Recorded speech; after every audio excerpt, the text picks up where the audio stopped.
At first, it was small. Little shifts in how she moved through the house.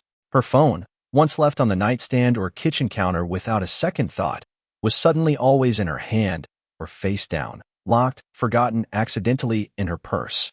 The laughter was different too, sharper, private. The kind you give someone when they're feeding you something no one else is supposed to hear.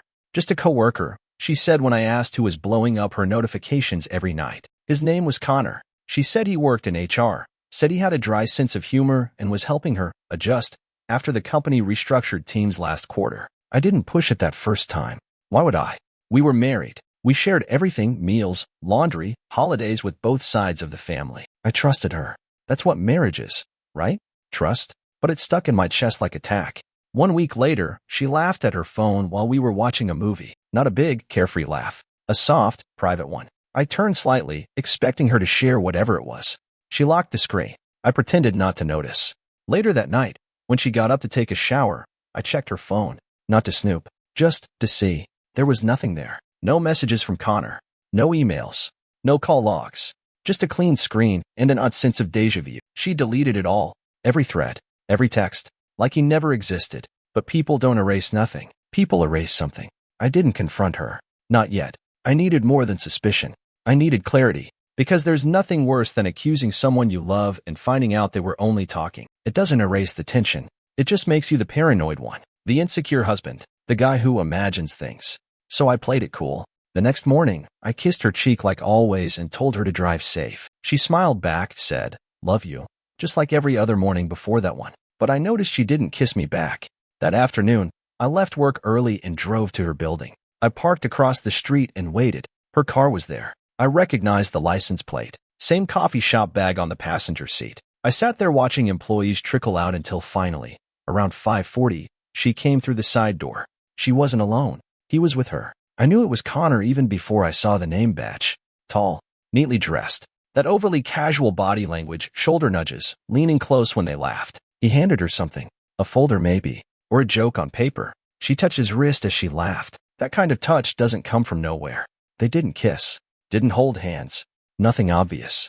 But sometimes the obvious isn't what they don't do. He walked her to her car, waited for her to pull out, then turned and headed back inside. I followed her home. She didn't notice. When she came through the door 20 minutes later, I was already on the couch, pretending to scroll. Long day? I asked. She nodded. Exhausting. Meetings back to back. Connor help you survive it? She froze for just half a second, then smiled too fast. Yeah, he's funny. Kind of annoying though. Right. Annoying enough to erase. That night, she fell asleep early. I stayed up and looked through our shared laptop. She never used it for personal stuff, but the email account was still signed in. I opened the drafts folder, and that's when I found it. A message never sent. I hate lying to him, but I hate the idea of losing you more. My stomach dropped. She hadn't sent it, but she wrote it, and that was all I needed to know. I sat there staring at the screen for what felt like an hour. The message was short, barely 2 lines, but it detonated in my chest like a bomb. She hadn't sent it. Maybe she chickened out. Maybe she was waiting for the right time. But people don't write that kind of thing unless they mean it. I hate lying to him, but I hate the idea of losing you more. Not care about lose. That wasn't a message between coworkers. That was a confession. A peek behind the curtain. I closed the laptop quietly, slid it back into the drawer, and sat at the kitchen table in the dark. My pulse was steady. My thoughts weren't. I wasn't angry. Not yet. Just changed. Like something in my brain had tilted, and now I couldn't see things the same way. She came downstairs not long after. Hair tied up, pajamas, barefoot, rubbing her eyes like she hadn't just been the woman in that draft email. "Why are you still up?" she asked. "Just couldn't sleep," I said. "Mine's a little loud tonight." She walked over and rested her hand on my shoulder. "You should come to bed." I looked up at her. In another life, that touch would have meant everything. Tonight, it felt foreign, like being comforted by a stranger. "I'll be up soon," I said. She nodded and went back upstairs, unaware that the clock had just started ticking on everything we'd built. I didn't follow her. I opened my phone and took photos of the laptop screen, close-ups of the message, the timestamp, the account info, just in case. Not because I was thinking divorce yet, not because I wanted to explode everything, but because I wanted the truth to have weight. I wasn't going to be gaslit out of what I knew. The next morning, she acted normal, made eggs, kissed me goodbye, laughed at something on her phone, then caught herself and turned the screen away. Same act, different day. I went through her phone again that night when she was in the shower. Nothing. Not one text. Not one email. Clean as a crime scene that's already been scrubbed. I even checked the deleted folder. Empty. She was good. Scary good. So I decided to stop playing defense. I installed a tracking app on the shared tablet. We barely used it anymore, but it was still linked to her Apple ID. Through that, I could see when and where her phone connected to certain networks. It wasn't spyware. Nothing illegal. Just breadcrumbs. 2 days later, I had her routine mapped out. And on Friday, things got interesting. She told me she was working late again. Said her team was finalizing something for a Monday deadline. That was at 5:14 p.m. At 6:02, her location pinged from a boutique hotel on the north side of town. Not a restaurant, not a coffee shop, a hotel. I drove there without thinking, parked across the street and waited. Her car was in the lot. His was too. I recognized it from that first day at her office. A silver sedan with the company parking sticker on the windshield. The lobby was quiet when I walked in. I didn't go up to the desk, didn't ask questions. Just stood there, staring at the elevators. And then one opened. She stepped out first, hair down, makeup smudged slightly. Same blouse from this morning, but it was half untucked now. She was holding her heels. Connor walked out right behind her. He said something. She laughed. They didn't see me, but I saw enough. She kissed him on the cheek before they split toward the exit. Her smile was real, soft, like it belonged to him now. I didn't move, didn't speak, didn't follow. I just turned, walked back to my truck, and sat behind the wheel. And for the first time since I married her, I realized I'd been loving a woman who didn't mind lying to me. But I was done lying to myself. I didn't go home right away. I sat in that parking lot with the engine running, the dashboard lights casting a dim glow across my hands. They were shaking, not from anger, but clarity. The kind of clarity that burns. I'd suspected. I'd connected the dots. But watching her walk out of that hotel, holding her heels, face soft from someone else's touch, it hit different when it was real. There's no handbook for that moment. No clean reaction. It wasn't rage. It wasn't heartbreak. It was something colder. A stillness that spreads through your bones when your body finally accepts what your mind's been screaming. She didn't love me anymore. Maybe she hadn't for a while. I didn't cry. I didn't yell. I didn't even clench my fists. I just drove. Circles, loops through neighborhoods I didn't recognize, windows down, letting the night air slap some sense into me. By the time I got home, it was almost 11. Her car was already in the driveway. Inside, the lights were off. I heard the TV playing softly in the living room. She was curled up under the blanket, pretending to watch something on Netflix.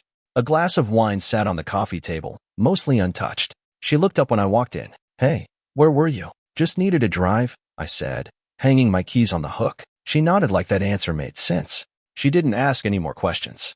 I sat beside her and stared at the screen. Something with explosions and bad dialogue. She leaned her head on my shoulder like she hadn't just kissed another man's cheek and slipped out of a hotel room that didn't have my name on it. I waited for her to speak. She didn't. So I did.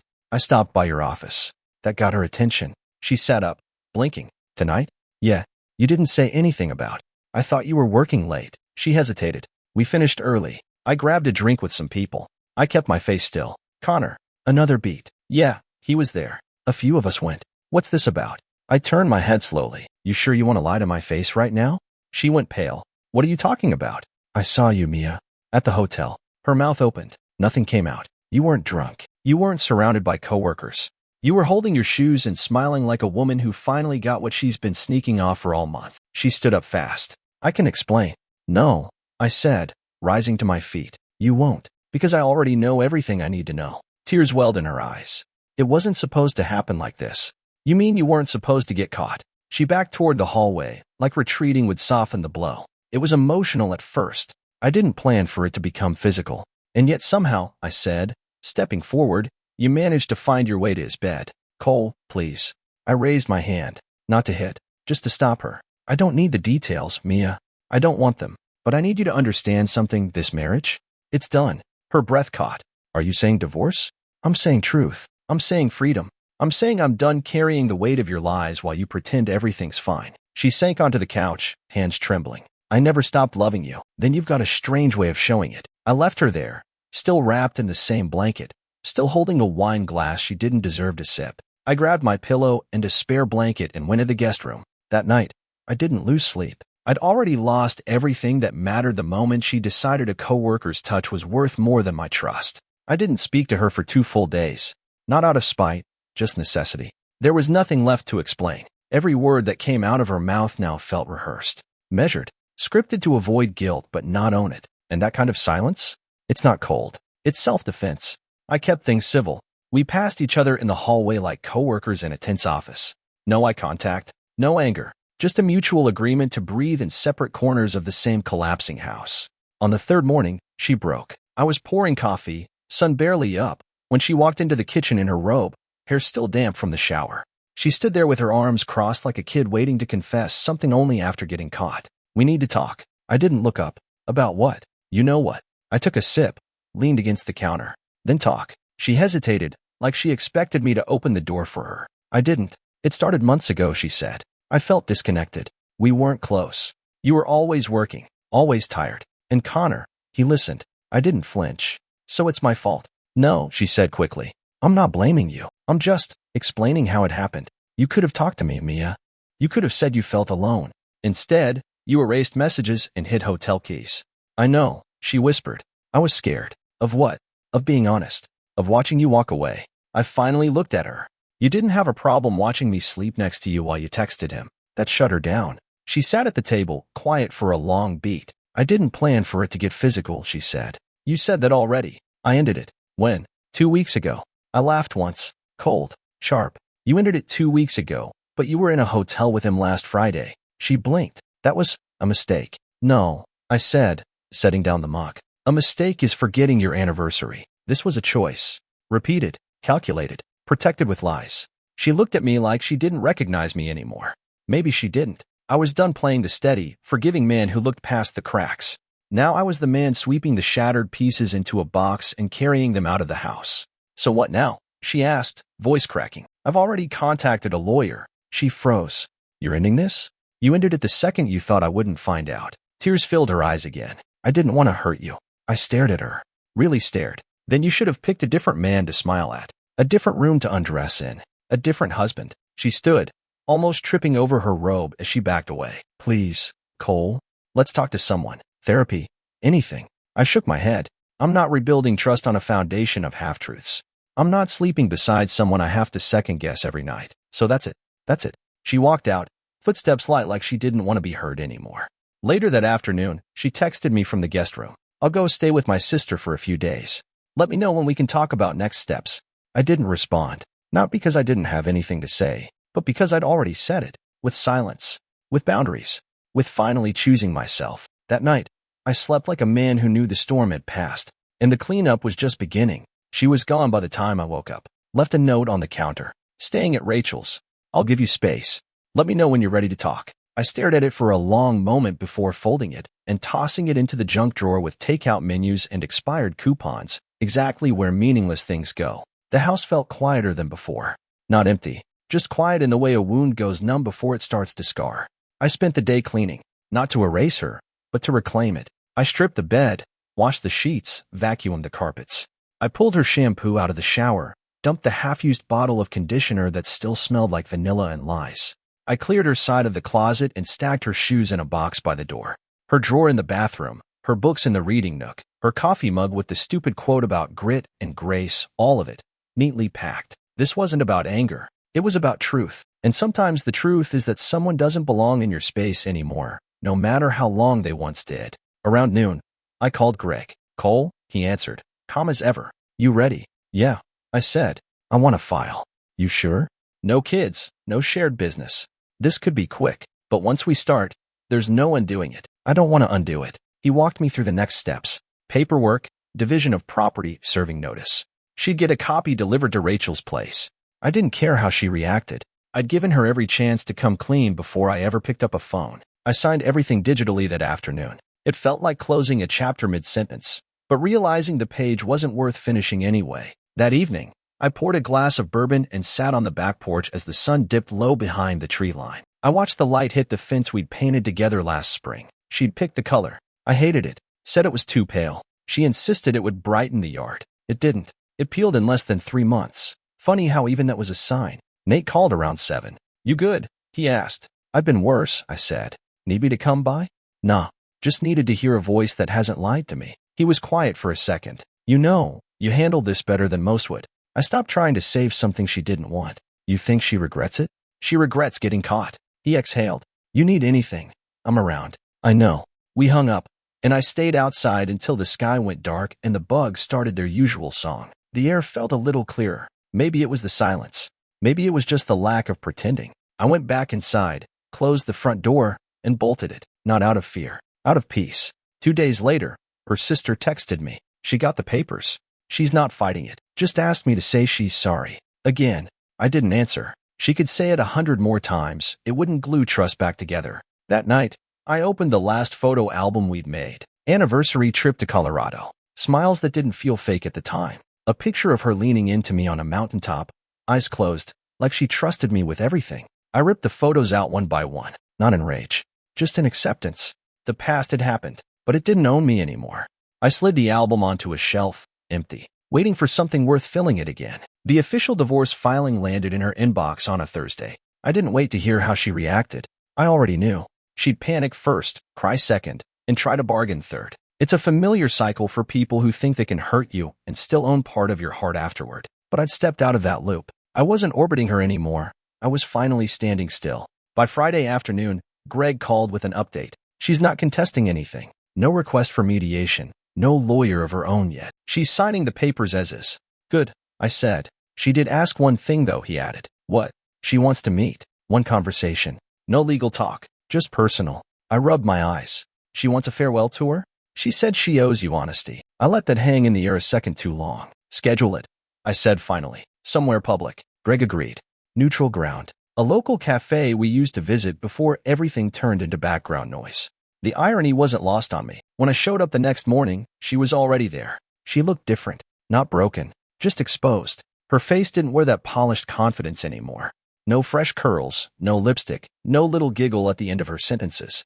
Just her, in a plain sweater, hands wrapped around a coffee cup like she needed the heat to stay grounded. Thanks for coming, she said softly. I nodded, sat across from her. Didn't order anything? I won't take long, she started. I know you don't owe me this. You're right, I said. I don't. She looked down. I just wanted to explain the things I couldn't say when it all exploded. You had time to say them, I said calmly. You just chose someone else's ears. She winced at that, but didn't deny it. I was lonely, Cole. I leaned back in my chair. You were dishonest, Mia. You want to talk about loneliness? Try sharing a bed with someone who's emotionally gone. Try smiling through dinner when your gut tells you the phone buzzing across the table means the end of everything. Her eyes welled up, but she held herself together. I never planned for it to go that far. No one ever does, I said. But there's always a moment where a person decides whether to take the next step or walk away. You made that decision more than once.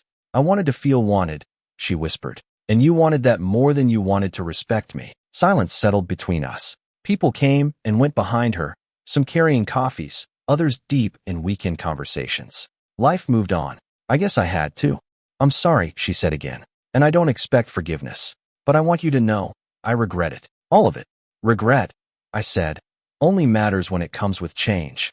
You regret getting caught. You regret losing the version of me who would have waited this out. But I don't think you regret him. I ended it, she said. Not soon enough. She nodded, lips pressed tight. I just hope someday you find someone who reminds you what real love feels like, she said. I already did, I replied. She blinked, startled. I didn't let the pause hang too long. Me, I said.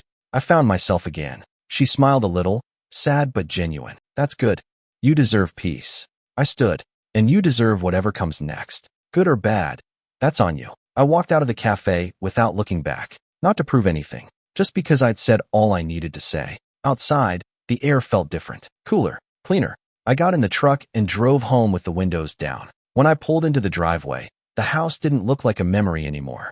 It looked like a beginning. Not a restart. A rebuild. And this time, it would be built on truth, solitude, and the kind of quiet that doesn't come from avoidance, but from freedom. The following week, I started undoing the we in my life. You don't realize how much of your world has two names on it until you start replacing one of them. Insurance policies, bank accounts, streaming profiles, emergency contacts.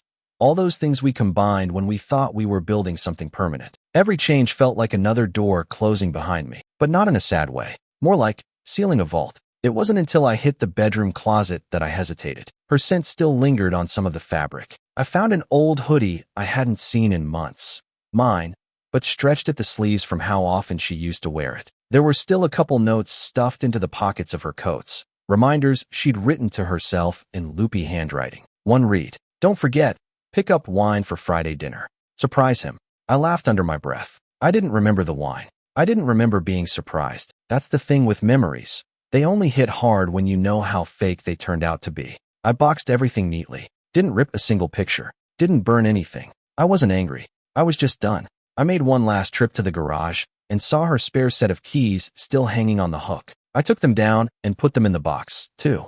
Later that day, I got a message from Connor.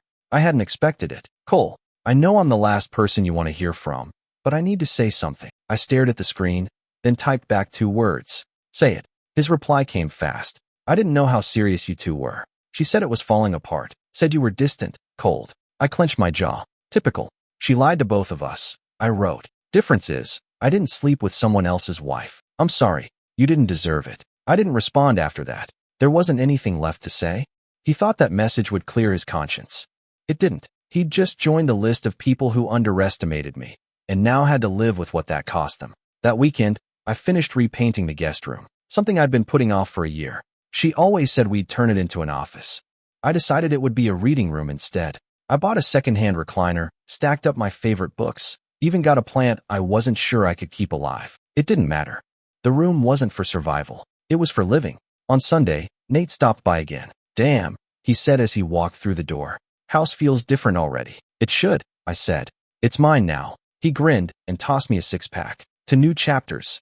We sat out back, grill going, music low. He asked if I planned to start dating again. I told him maybe, eventually, but I wasn't in a rush to replace what I lost. Because I hadn't lost anything. I'd shed something. Something heavy. Something hollow. We ate, talked, and laughed like we used to. Before lies turned everything tight. Before I became the guy constantly wondering what the truth sounded like behind someone else's smile. That night, as I stood in the doorway of my newly painted reading room, I exhaled deeply for the first time in what felt like months. Peace isn't loud. It doesn't announce itself. It creeps in when the noise dies and you're brave enough to listen. And I was listening now.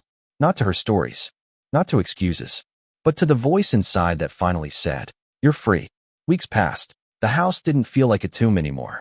It felt like mine. It's strange. The things you start to notice once you remove the weight of someone else's shadow. The kitchen felt bigger. The living room quieter in a good way. I could actually hear myself think. Mornings became slower. The routine that once revolved around another person's presence turned inward. I wasn't rebuilding. I was rediscovering. Some days I caught myself waiting for her texts, her voice, some reaction to my silence. But it never came. And that, in a strange way, was a gift. She was finally giving me space, even if it was wrapped in regret and too late apologies. The paperwork finalized faster than I expected. Greg emailed me on a Wednesday morning. All processed. You're officially divorced as of 8:42 a.m. Welcome to the other side. I sat with that email for a long time. Read it twice, 3 times. There was no celebration, no pop of relief or wave of sadness. Just that same clarity that had been showing up more often lately, sharp and quiet. That weekend, I dropped her final box off at her sister's. I didn't go inside, just rang the bell, left it by the door, and walked back to my truck without waiting. The box was light. Some old sweaters, a few books, the keys she never asked for back. I drove off without checking the rearview mirror. No need to look behind. When I got home, I found a small envelope in the mailbox. No return address. Just my name in handwriting I knew better than my own. I opened it slowly, already bracing for what I didn't want to read. Cole, I don't know how else to say it, so I'll just say it plain. I'm sorry. I know I already said it in person, but I needed to say it without you looking at me like I ruined everything. Because I did. I've started therapy. I've ended all contact with Connor. That doesn't fix what happened. I know that. But it's a start. I think about you every day. About the way you used to hold the back of my neck when I was anxious, or how you'd stay quiet when I spiraled, just to let me feel like I had control. You were better to me than I deserved. I miss you. Not the house. Not the life. You. If there's ever a version of the future where you don't hate me, I'd like to know. But if this is the end, then thank you for being the one person who never gave up until I gave you no choice. I folded the letter, put it in a drawer. Not to reread, just to remember. Because I didn't hate her. Not anymore. But I couldn't love someone who only remembered how to cherish me once I was already gone. That night, I poured a drink and sat on the back porch with a fire going. The wind moved softly through the trees, and the sky looked cleaner than it had in weeks. I thought about all the time I spent thinking love meant staying, even when it hurt, even when it twisted. But I learned something valuable. Sometimes, walking away isn't weakness. It's wisdom. It's knowing the difference between a broken moment and a broken person. Mia had her story, and now I had mine. The one I was writing in real time. No edits, no secrets, just peace. By the third month after the divorce was finalized, I no longer flinched at the sound of her name. People around me still treated it like a fresh wound, friends lowering their voices when they asked how I was holding up, neighbors offering those long, pitiful looks when I mowed the lawn alone. But inside, it was different. I wasn't in pieces anymore. I wasn't fragile. I was just alone, and I was okay with that. Loneliness isn't the same as emptiness. Some nights I cooked dinner and ate in silence. Other nights, I turned up the music and filled the house with old records and the smell of steak or stir-fry, whatever I felt like throwing together. The TV stayed off more often than not. I found I liked the sound of my own thoughts when they weren't arguing with someone else's voice. One evening, I passed by the guest room, the one I'd turned into my reading space, and something caught my eye. A book. It was hers, tucked between two others on the shelf. A collection of poetry she'd always carried with her on flights or long weekends. She once read me a page from it on our anniversary. I picked it up now, curious, and let it fall open in the middle. A single line was underlined in faded blue ink. Love isn't what survives the fire, it's what refuses to feed it. I stared at it longer than I meant to, then closed the book and slid it back. She had fed the fire. I had survived it. That weekend, Nate called again. "You alive over there?" he asked. "Just quiet," I said. "You going to the barbecue Sunday?" "I wasn't planning to." "You should. People want to see you. Real people. Not just the you they remember from when you wore a ring." I hesitated. "Maybe. You don't have to come back into the world all at once," he said. "Just one plate of ribs at a time." I showed up Sunday, a little late, wore a clean shirt and boots I hadn't dusted off since last year. The backyard was full of people I hadn't seen in months. Guys from work, a few neighbors, even a couple I didn't recognize who waved like we were old friends. And her? She wasn't there. Not that I expected her to be. Still, I looked once. Just once. Out of reflex, not hope. I grabbed a plate, shook a few hands, let the air settle into my lungs. It didn't feel like walking into a room as the man whose wife left him anymore. It felt like just being Cole. No backstory required. While grabbing a drink from the cooler, a woman tapped my arm. She smiled, kind, not overly bright, just enough to let me know she wasn't going to talk about my ex or ask how I was really doing. "I'm Eva," she said. "I work with Nate. We talked for a bit. Nothing serious." She told me about a hiking trail nearby I'd never been to, recommended a spot with a killer sunset view. I told her I'd check it out. No promises, no pressure, but for the first time in a long time, I felt something stir. Not a need to replace what I lost, just the realization that life was still moving, and I was no longer anchored to someone else's storm. When I got home that night, I sat in the reading room again. Same chair, same lamp, but something about the air felt lighter. And I smiled to myself, because maybe love isn't about what we hold on to. Maybe it's about what we finally let go of. Fall came early that year. The air shifted in the first week of September, crisp and cool, with that familiar scent of leaves turning and the distant promise of something ending, something beginning. I opened the windows most mornings now, let the breeze push through the house like it was clearing out what still lingered. Ghosts don't slam doors or whisper in the dark. They sit in furniture, live in routines, haunt playlists. But even those ghosts had started to pack up and leave. I hadn't heard from Mia in nearly a month. No texts, no emails. Not even through Rachel, her sister. I imagined she was somewhere rebuilding, or at least learning what real silence sounded like without me standing in it. I didn't wish her pain anymore. I didn't wish her anything. That's when I knew I was healed. One evening, just before sunset, I finally went to that hiking trail Eva told me about. I didn't tell anyone I was going. Just grabbed a jacket, filled a bottle of water, and headed out. It wasn't far. A 40-minute drive past the outskirts of town and into those rolling hills where everything felt still. The parking lot was empty. The trail was quiet. Just dirt, pine needles, and that soft crunch beneath your boots that reminds you the world keeps moving, one step at a time. I reached the overlook in about 40 minutes. The sun was dipping behind the ridge, casting gold and crimson over the treetops below. I sat on a flat rock near the edge and took it in. Not thinking, not grieving, just being. A few minutes later, I heard footsteps behind me. "Eva." She smiled, a little surprised, maybe a little impressed. "I figured I'd run into you here eventually," she said. "Good guess." "I don't come up here for the view," she said, settling on the rock beside me. "I come because it reminds me I'm small, and that's not a bad thing." We sat there in silence, Both of us watching the same sun disappear over the edge of a world we couldn't see. She didn't ask me about Mia. I didn't ask her about who she might have lost. It wasn't about that. It was about this moment, this peace. When the light faded and the chill crept in, we stood. She didn't ask for my number. I didn't offer it. But something about the way we walked back down the trail, side by side, no rush, felt like the beginning of a sentence I didn't mind finishing later. Back home, the porch light buzzed to life as I pulled into the driveway. I stood outside for a moment, keys in hand, and looked at the house. Same walls, same roof, but it didn't look like the place where my marriage died. It looked like the place where I woke up. Inside, I lit the fireplace for the first time that season, poured a small glass of bourbon, took a long breath. Then I grabbed a fresh notebook and wrote 5 words across the first page. This story ends with peace. Not because it was a happy ending, but because it was mine. And after all the lies, all the doubts, all the slow unraveling that nearly pulled me under, I'd found solid ground again, not with someone else's promises, but with my own.